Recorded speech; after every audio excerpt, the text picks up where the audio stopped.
Estamos de volta para o segundo semestre legislativo de 2016, esperando que seja um semestre extremamente produtivo, porque a sociedade, ela clama por isso, ela espera por isso, né? Sabemos que as eleições estão aí, batendo as portas, mas a casa tem que funcionar da mesma forma, do mesmo jeito, porque a sociedade precisa que assim o seja, né? E eu tenho certeza que o será.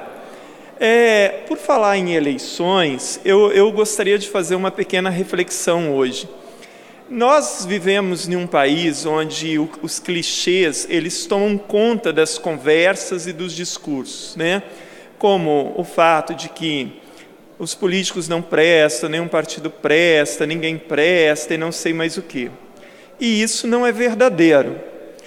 Não é verdadeiro e ainda contribui imensamente para piorar o quadro político, porque as pessoas vão se afastando de um debate mais significativo a respeito da mesma.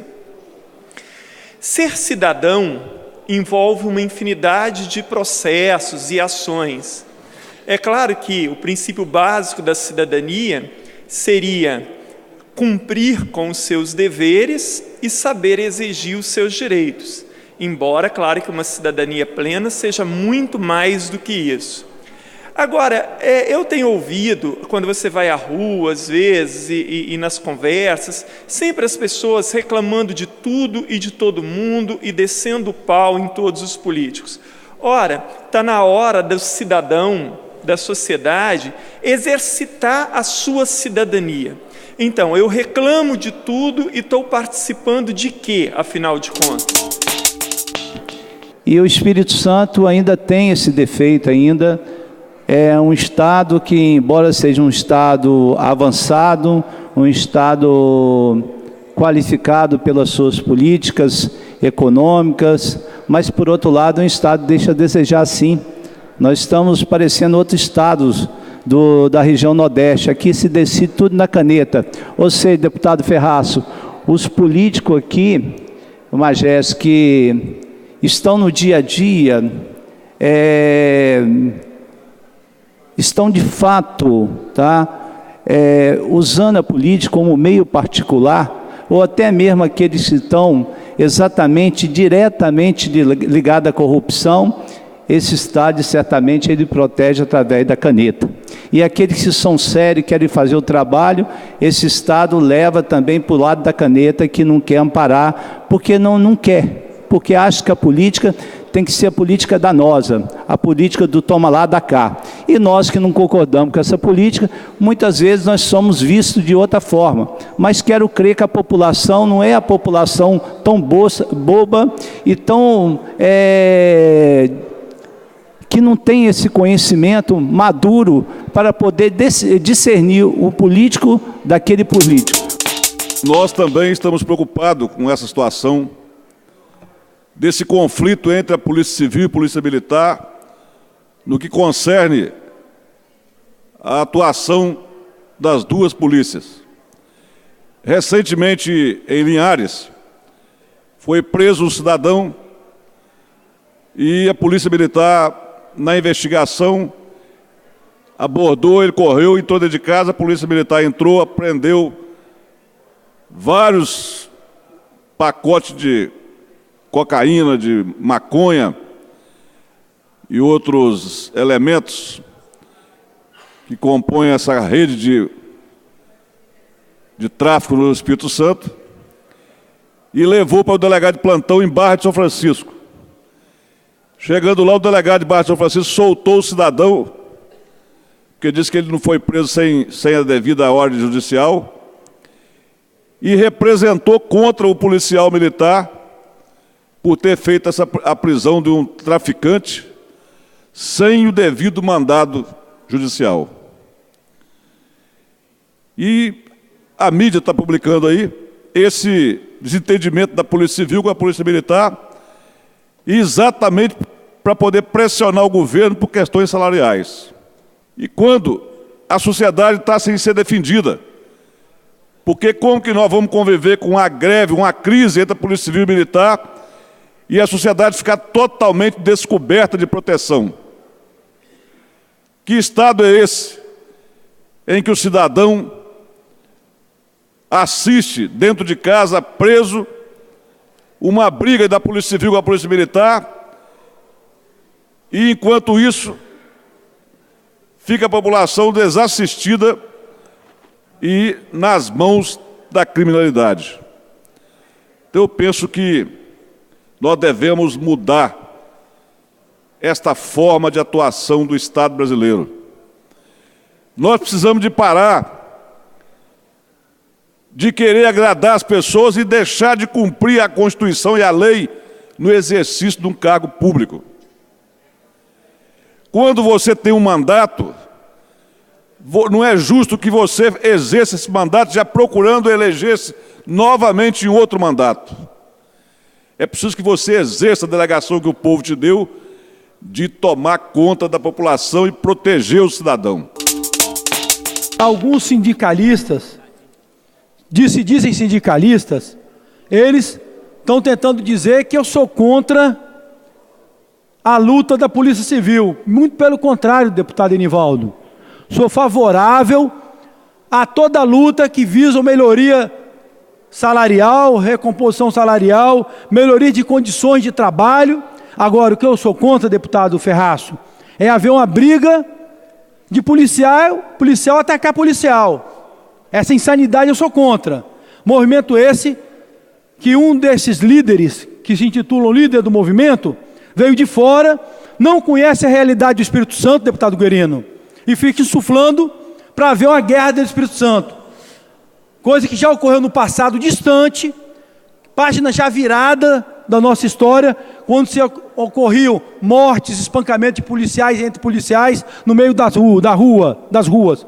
E quem bate palma para isso são os bandidos, os ladrões, os assassinos, que querem ver os policiais se degladiando. Agora, todo movimento legítimo da instituição, da categoria, podem contar comigo. Na reflexão que fazíamos lá em Montanha, por ocasião da festa do agricultor, deputado Guerino, eu dizia o seguinte: o capital toma conta dos produtores de alimento, esquecendo no passado que os nossos avós, lá nas suas propriedades, tinham orgulho de ter o paiol, ou a tulha, e ali ter o milho, ter o feijão, ter o arroz, ter ali uma pocilga com alguns animais, o seu galinheiro, e praticamente não tinha financiamento. Uma vez por ano fazia grande colheita. Mas se viesse a seca ou se viesse qualquer crise, podia faltar tudo, menos alimento. Como na atual circunstância, as pessoas querem produzir apenas aquilo que, entre aspas, dá dinheiro.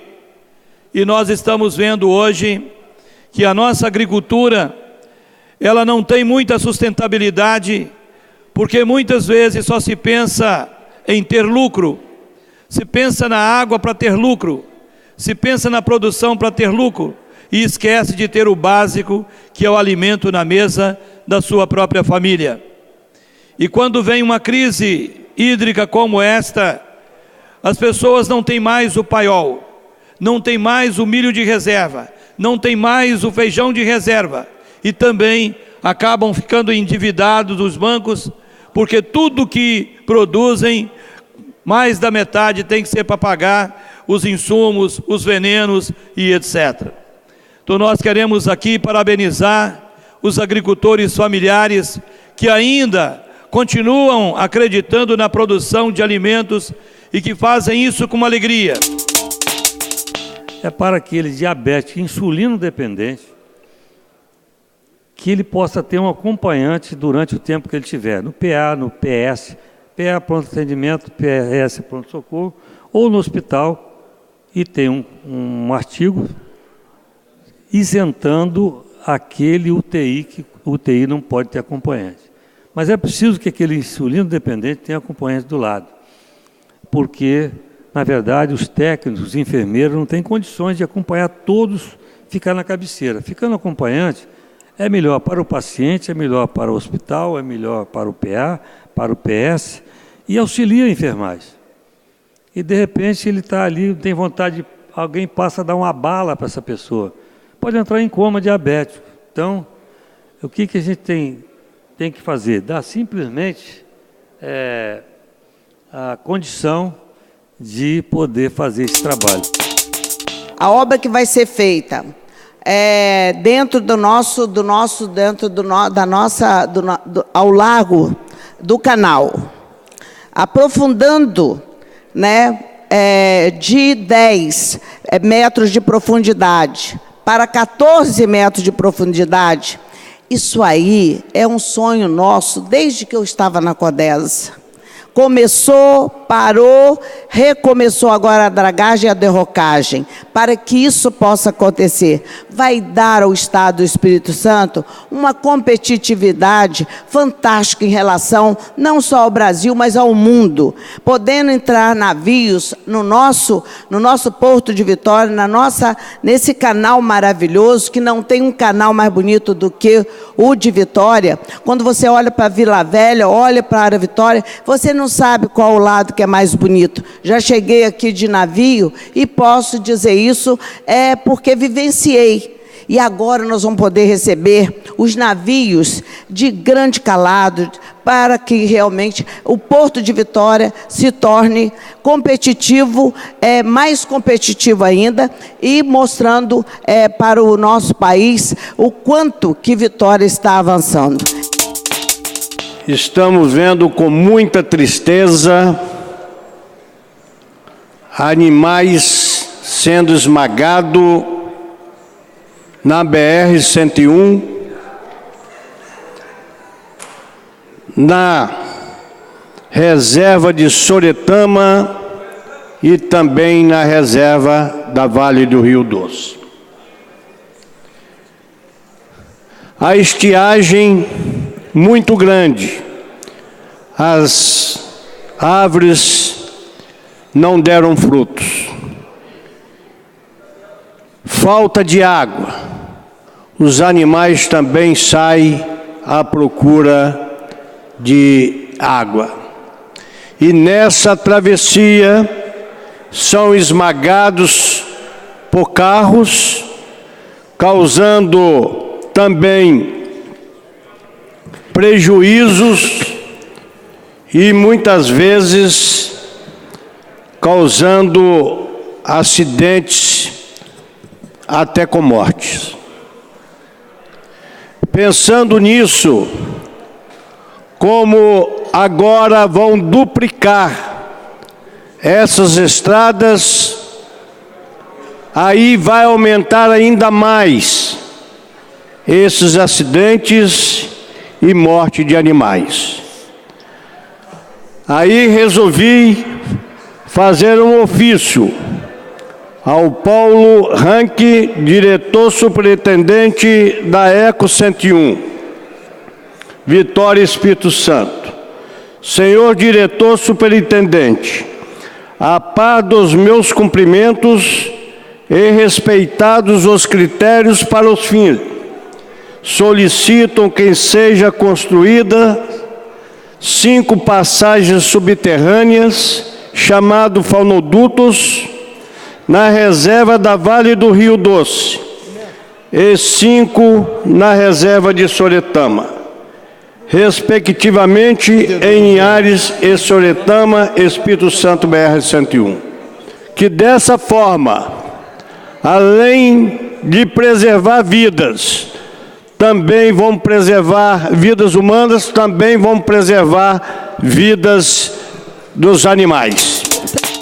Deputado Luiz Durão, essa preocupação do senhor, de Vossa Excelência, eu também estive até na ECO 101 cobrando todas essas questões, já tem um mês, e tive a resposta de que já estão com o projeto já bem avançado para começar essa obra, já incluído tudo isso que a Vossa Excelência solicitou neste ofício. Então fica aí também a minha participação junto com Vossa Excelência para unirmos as forças para que no futuro nós não tenhamos mais esses nossos animais sendo mortos, atropelados pelos os veículos que aí transitam.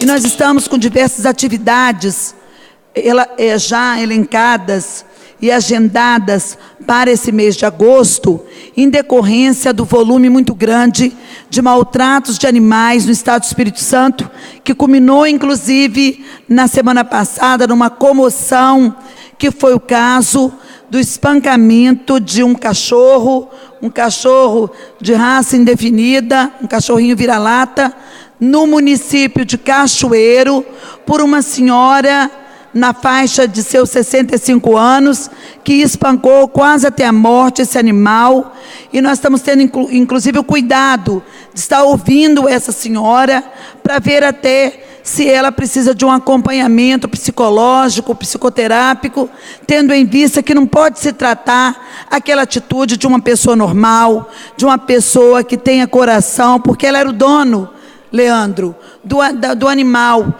e espancou esse animal, criando uma comoção muito grande no meio dos defensores, no meio dos deputados.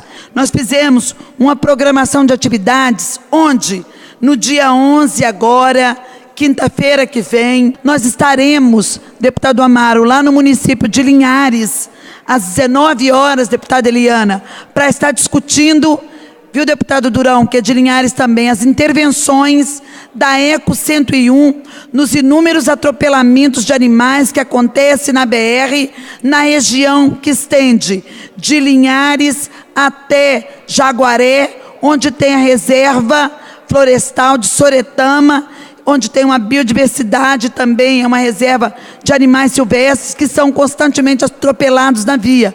Nós vamos ouvir a ECO 101, seus representantes do DR, do DENIT, nós vamos estar ouvindo a agência NTT, para poder ver quais as intervenções que estão programadas pela ECO 101 para evitar a morte de animais que são atropelados. A obra do contorno do Mestre Álvaro. Uma obra que começa no município de Serra e termina também no território do município de Serra, na divisa com Cariacica. Esse contorno do Mestre Álvaro, uma obra de 18 quilômetros, importantíssima para o desenvolvimento do Espírito Santo, mas muito mais importante ainda para a mobilidade urbana e para as cidades de Serra, Vitória e Cariacica. Ela vai conseguir, deputado Amaro e deputado Magé, desafogar o trânsito, principalmente do tráfego pesado que existe hoje ali na região da Grande Carapina, por onde corta a BR-101. E aí, com a conclusão dessa obra, nós tiraremos o tráfego pesado, que obrigatoriamente tem que passar pela parte urbana do município de Serra, e desviando esse sentido do tráfego pesado, deputado Pastor Mansur, para a rodovia BR-101, e imediatamente fazendo com que essas cargas sejam direcionadas sem passar pela área urbana do município de Serra, do município de Cariacica, por exemplo.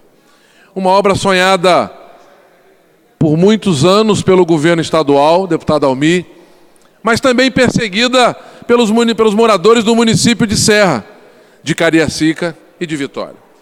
É uma obra que nós devemos comemorar, e muito, porque é uma obra importante. Essa semana repercutiu muito pelas redes sociais, principalmente entre aqueles envolvidos diretamente com as questões da educação, um texto de um colunista da Veja, em que o dito colunista, ele diz que professores têm baixa produtividade no Brasil e por isso não ganhariam tão mal assim. Traduzindo em miúdos, ele diz que no Brasil professores ganham até relativamente bem comparado à produtividade que tem. Entre outras bobagens ditas ali. A Veja é uma revista de circulação nacional, mas como toda a imprensa, a Veja não é a única, não existe imprensa imparcial no Brasil. E a Veja não é de forma nenhuma. Mas causa espanto o quanto as pessoas escrevem besteiras sobre a educação. Não é o fato de que eu seja professor há 31 anos e que seja mestre em educação, que eu sei tudo sobre educação. Claro que eu posso estar errado em muitas das minhas opiniões, e é óbvio que não sei tudo sobre uma área tão complexa, mas sei bastante para confrontar a superficialidade de opiniões como essa que a Veja trouxe nessa coluna.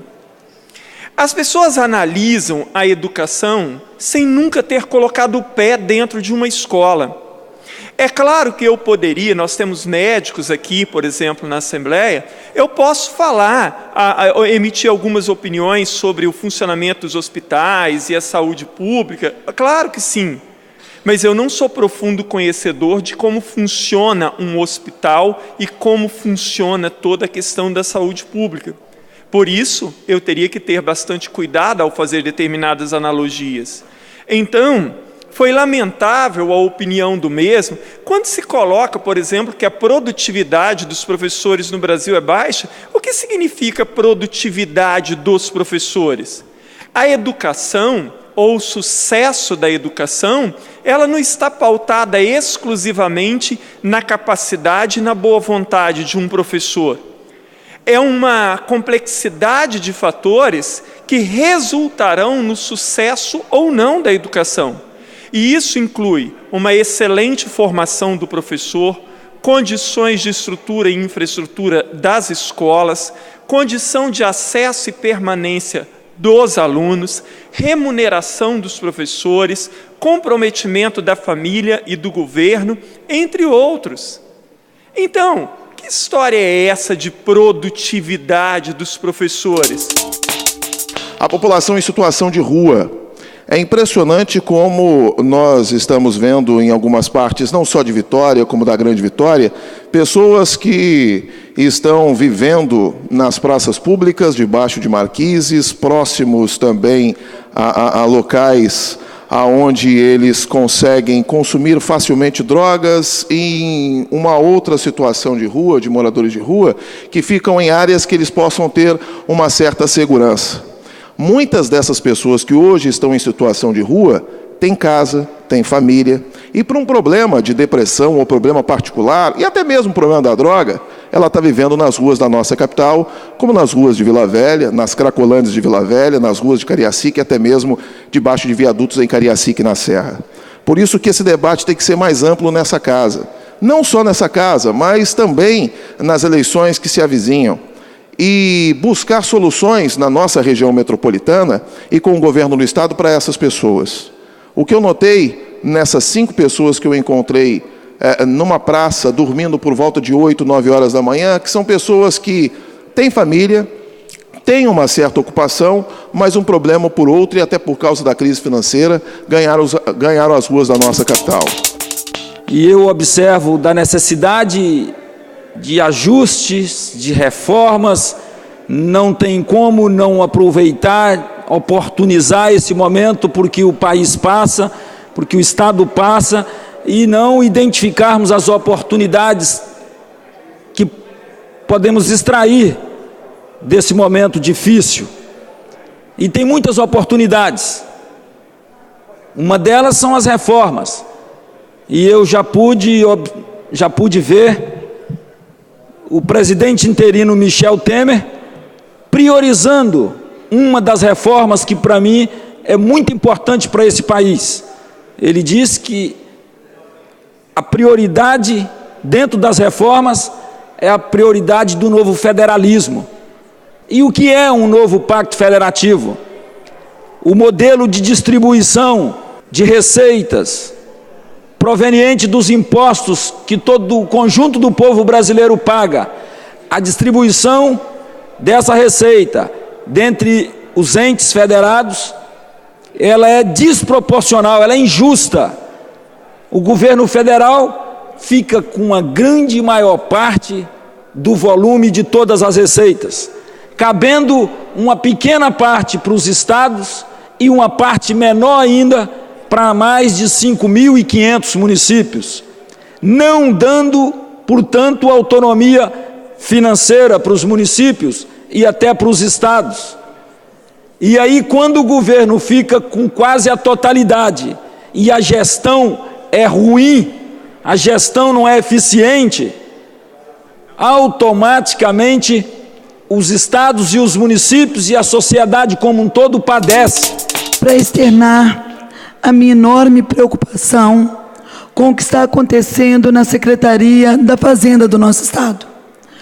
Os servidores, senhores deputados, estavam num processo de paralisação que foi interrompido pela Justiça, que tem como alegação que os fiscais, os auditores fiscais do Estado, são carreira essencial para a arrecadação da máquina pública, e aí esses servidores decidiram entregar os seus cargos de chefia, e cerca de 95% dos cargos de chefia foram entregues, estando hoje a Secretaria da Fazenda sem o comando das gerências intermediárias, apenas com a secretária e o subsecretário e mais 3 servidores de chefia respondendo por toda a secretaria.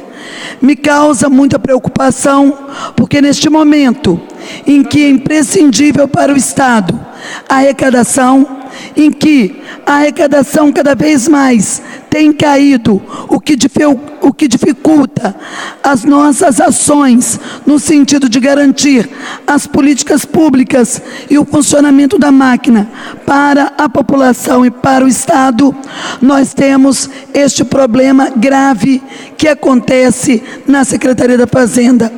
E acontece, senhores deputados, por uma questão justa. Esses servidores que têm um plano de carreira, eles não conseguem chegar, apesar de chegarem ao final de sua tabela, não conseguem ter os vencimentos garantidos, porque são corroídos pelo corte estabelecido pelo teto do Poder Executivo. E um projeto de resolução número 23, 2016, que institui a comenda do mérito Arauto da Paz no âmbito da Assembleia Legislativa do Estado do Espírito Santo. Eu tive esse desejo, outro dia eu estava participando aqui de uma sessão solene em homenagem aos pastores. Hoje vai ter uma sessão, aliás, foi lida aqui hoje uma sessão solene em homenagem aos espíritas. Eu acho tudo justo. Mas eu percebo que tem muitas outras lideranças que têm um testemunho bonito no Estado e no país, que fazem um trabalho maravilhoso promovendo a paz, que às vezes não tem nenhuma profissão religiosa e que não são homenageados.